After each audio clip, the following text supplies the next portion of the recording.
danışacaq Cengiz bəy.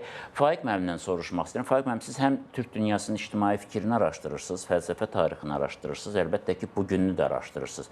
Bugün bizim fikirlərimizin bir olması üçün nələr etməliyik? Bax, hansı layihələri siz daha real görmək istəyirsiniz? Yeri gəlmişkən, Gülü xanım reklam vaxtı dedi ki, rəqəmsal dövrdə biz niyə kağız dəvətnamə verməliyik? Bizim sosial mediamızı izləyirdisə, özü durub gələ bilərdi.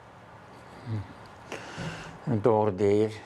Gərək biz bir-birimizi daha yaxından izləyək. Bayaq biz yaxından izləyəm, tədbirdən xəbəriniz oldu. Buyurun. Görünür, yaxın, bəzən qapılarımız bir-birinə yaxın olanda ancaq məsafə çox böyük olur. Bəzən isə əksinə olur. Məsafə, məsəl üçün, birimiz oturmuşuq, deyək ki, Altay şəhərində, Aşqabadda ya Kərkükdə, ancaq daha yaxınıq. Bu necə olur? Məsələnin elə problemi, kökü də bundadır ki, bəzən qapı bir qonşumuzun nə etdiyini bilmirik, ancaq uzaqdan bir çox şeyləri bilirik. Görünür, bu məsələlərdə biz sistemi hələ qura bilmirik. Buna görə də mən düşünürəm, əslində biz bu süni intellekt, rəqəmsal dünya və s.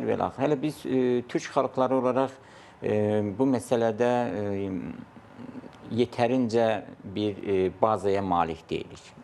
Niyə malik deyilik? Çünki son əsrlərdə tarixdə, mədəniyyətdə, fəlsəfədə, ədəbiyyatda demək olar ki, bu bizim beynimizin məhsulu deyil. Bizim beynimizin məhsulu olmayan bir şeyləri bəs rəqəmsal dünyada necə mənimsəyirik? Demək olar ki, öz ruhumuzla mənimsəmirik. Bu məsələlər ciddi məsələlərdir. Bilirsiniz, süni intellekt, ya rəqəmsal dünya, texnologiyalar, biz onlara tanış ola bilərik müəyyən mənada. Ancaq necə idarə etməyi, necə yönləndirməyi, hələ ki, o bizim əlimizdə deyildir. Burada hörmətli Türkiyədən iştirak edən hocamız da deyir ki, daha qədim dövrlərdə biz necə oldu, indi necə başladıq. Mən elə fikirləşmirəm ki, yollar bizi birləşdirdi, gəmilər birləşdirdi, yaxud da ki, dəmir yolları və s. indiki günümüzdə. Bəlkə əksinə, bəlkə proses əksinə baş verilmişdi. Biz daha qədimlərdə bəlkə elə indi deyilən anlamda başqa bir texnologiyalarla biz birləşdirdik. Mən buna daha çox inanıram. Mən hesab edirəm ki, əslində bizim Türk xalqlarının fəlsəfəsində də var. Bəlkə də bəzilərinə qeyri-adi də görsənə bilər, yaxud da təbii də qarşılaya bilərlər. Əslində ruhu bağlantılar həmişə olubdur. Yaxında olandan, uzaqda olanları necə duymaq, necə hiss etmək, necə onu paylaşmaq, məncə bu daha qədimlər deyərdim, 7.000 il, 10.000 il bundan öncə biz bunu başarmışıq, bunu bacarmışıq. Ancaq biz bu sistemi itirmişik. Biz indiki halda isə yenidən bir bu məsələlərin içərisinə daxil oluruq, ancaq o bizim daxil olduğumuz dünya bizim deyil. Bu rəqəmsal dünya bizim əslində deyil. Bu demək deyil ki, biz burada olmamalıyıq.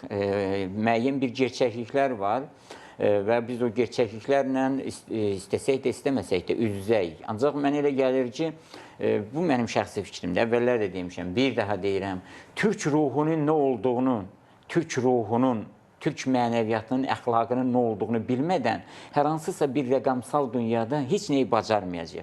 Bəzən mən sosial şəbəkələri, bir çox şeyləri izləyirəm. Bəzən insanlar hansısa turançılıqdan danışırlar, yaxud da hansısa türk dili ilə danışırlar.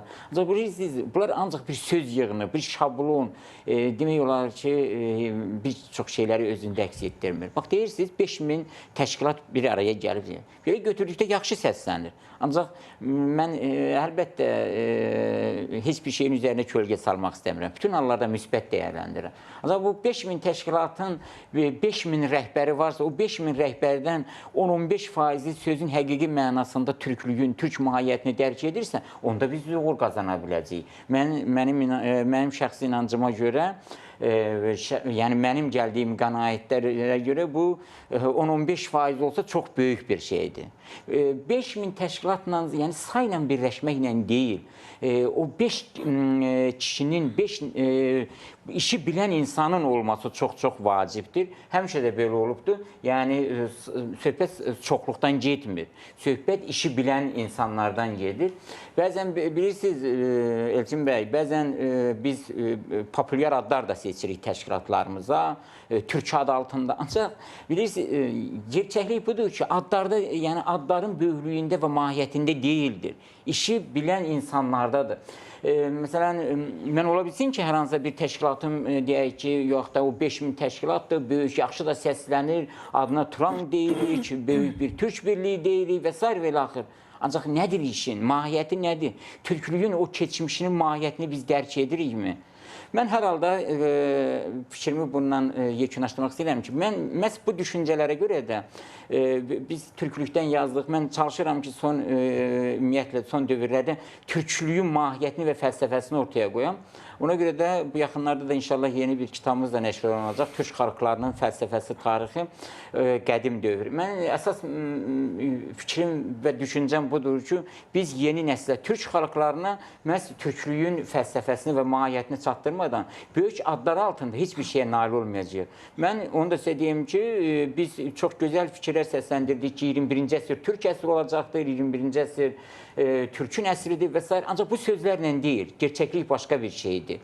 Söz yaxşıdır və bizi sevindirir. Ancaq gerçəklik odur ki, sözün həqiqi mənasında bir Türk əsrinin olması üçün və ortaya çıxması üçün gərək o türklüyün fəlsəfəsini və mahiyyətini biz idrak edək və dərk edək. O zaman ümid edirəm ki, doğrudan da bizi yaxşı bir gələcək gözləyir.